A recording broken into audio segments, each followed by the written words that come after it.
எனக்கு மன ஒருமைப்பாடு தான் இல்லை. அத்தை, குழந்தைகளுக்கு கொஞ்சம் புரியுற மாதிரி சொல்லுங்க. அண்ணா, எல்லாரும் இங்கு வாங்க. ஒரு காலத்தில் வழித்தவறி சென்ற அருணகிரிநாதருக்கு முருகன் கிடைக்க அவர் வாழ்க்கையே மாறிவிட்டது.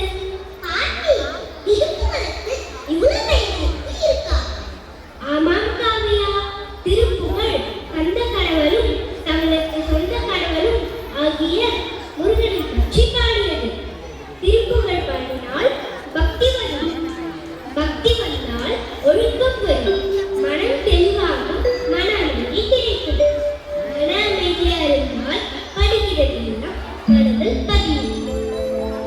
பாட்டி, அப்படின்னா நாங்க திருப்புகழ் பாடினா மட்டும் போதுமா? படிக்க வேண்டாமா? அப்படி இல்லை பாட்டி, திருப்புகழ் பாடினால் மட்டும் போதாது, அதற்கேற்ற மாதிரி நாமும் உழைக்க வேண்டும். தாத்தா, இதெல்லாம் உண்மையா? திருப்புகழ் சிறப்பு வாய்ந்த நூலா? ஆம் தேவி, அது மட்டுமல்ல, திருச்செந்தூரில் திருப்புகழை பாட கேட்ட வங்காளத்தைச் சேர்ந்த சுனிதி குமார் சட்டர்ஜி தன் பெயரையே நன்னேரி முருகன் என்று மாற்றிக் கொண்டார். தமிழ் தெரியாத வங்காளியை கூட தமிழ் கற்க வைத்து நம் பங்காளியாக்கிய பெருமை திருப்புகழையே சேரும்.